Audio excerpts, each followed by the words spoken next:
Hi friends. So today's poem is Tiger in the Zoo, written by Lizael Norris. But before starting its explanation, I would request you to like, share and subscribe my channel. Before starting today's video, let me inform you to share, like, subscribe my channel. Now let's start.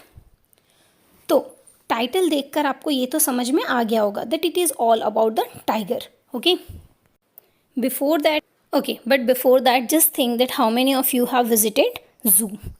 अब अगर हम जू की बात करें तो आप लोगों ने सबने नोटिस किया होगा कि वहाँ पर एनिमल्स जो हैं वो अपनी लाइफ अपनी तरह से नहीं जी सकते।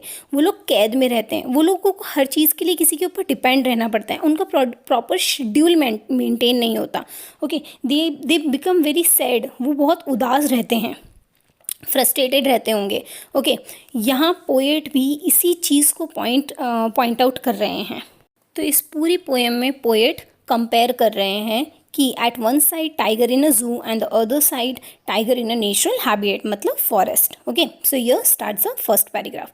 ही stop in his vivid stripes the few steps of his cage on pads of velvet quiet in his quiet rage. Okay, so by this the poet wants to convey that कि यहाँ पर first paragraph में he is talking about the caged tiger, जिसकी strips जो हैं वो बहुत ज़्यादा शाइन कर रही हैं। उसके पॉज हैं वो एकदम, मतलब जो पंजे हैं वो एकदम सॉफ्ट हो चुके हैं। They are compared with velvet के साथ उसको कंपेयर किया है। And is angry. ओके, ये चीज़ क्लियर है। अब let's look to the second star. यहाँ पोएट क्या बोल रहे हैं? He should be lurking in shadow sliding through long grass near the water hole where plumps deer pass. So by this para he means that वो क्या कर रहे हैं? फर्स्ट पैराग्राफ में उन्होंने केज टाइगर को डिफाइन किया था। अभी सेकेंड पैराग्राफ में वो जंगल वाले टाइगर को डिफाइन कर रहे हैं और बोल रहे हैं टाइगर कैसा होना चाहिए। हमने भी अगर कभी उसकी कल्पना भी की हो तो हम क्या सोचते हैं? भाई झाड़ियों में से देखता होगा। ओके, क्या है लर्किंग मतलब ध्यान से देखना। ओके, निरीक्षण करना। तो वो झाड़ियों में से देखता होगा, बड़ी बड़ी ग्रास में से। वहीं पर एक कॉमन वाटर पूल होगा जहाँ पर सारे एनिमल्स वहाँ पर पानी पीने आते होंगे और ये जो टाइगर है वो डियर के ऊपर छलांग लगाता होगा। प्लम्प मतलब क्या है? मोटा ताज़ा डियर उसके ऊपर छलांग लगा के वो उसका शिकार करता होगा। Okay, these are the natural routine कि हाँ, अगर उनकी जो लाइफ है वो उसी से, लाइफ साइकिल हमारी इसी तरह से चलती है, one after the other, all are depend on each other. Okay, तो ये इसी तरह से उसके बारे में बात कर रहे हैं। Okay, so now let's see the next.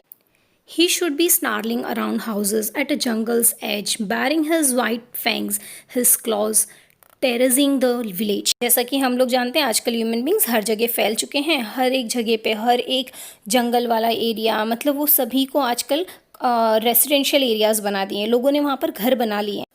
तो इन शॉर्ट हम ये जानते हैं कि हम लोगों ने क्या किया है, उनके एरियाज़ कम कर दिए और हमारे एरियाज़ बढ़ रहे हैं।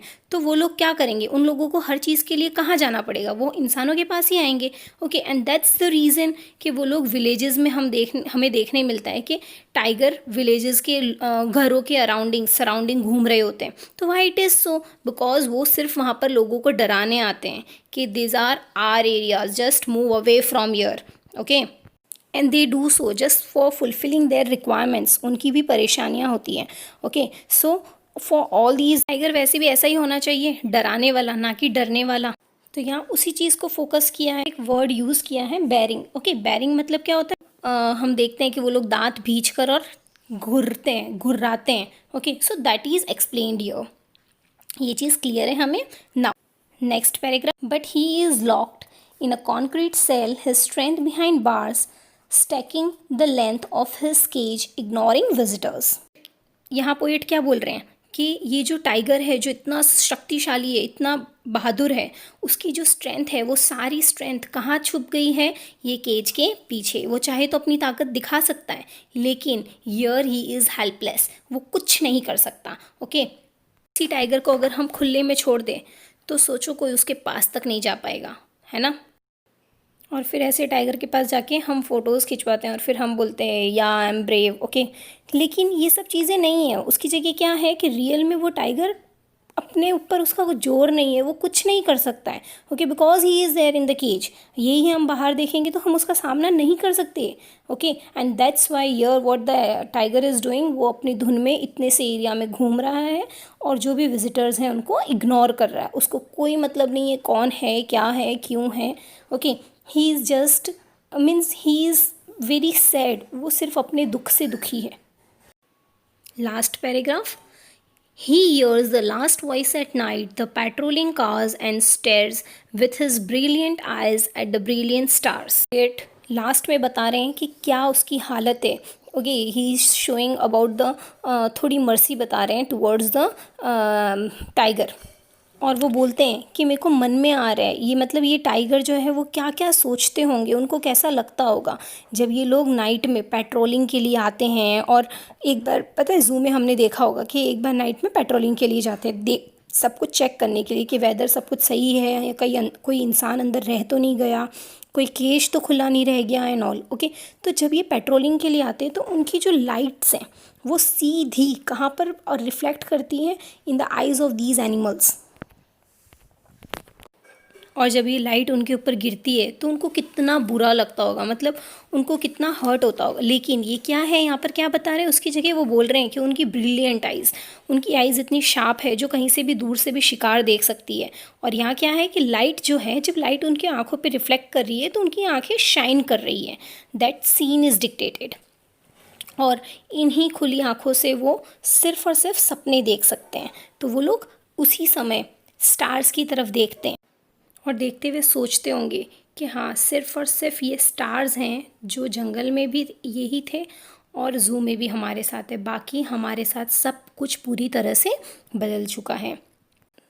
Bye this just the poet wants to say कि हमें इस तरह से किसी को कैद नहीं करना चाहिए। अगर इंसान भी कैद में रहे तो उसे भी अच्छा नहीं लगेगा। Poet just wants to say that let them live their life, okay, उन्हें जिस तरह से रहना है उन्हें अपनी ज़िंदगी जीने दो।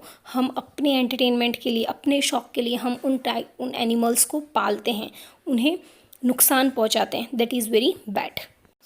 Hope chapter is clear. लेकिन now we are going to see figure of speech used in this chapter and even rhyming scheme, okay, so here as you can see, सबसे पहले क्या है, फिगर ऑफ स्पीच क्या है, एक personification. देखिए first ही line में दिया है ही एड्रेसेस, ठीक है, वो क्या कर रहे हैं, टाइगर के लिए इट होता है, लेकिन यहाँ पर ही से एड्रेस किया है, तो that is a personal quality, that's why personification.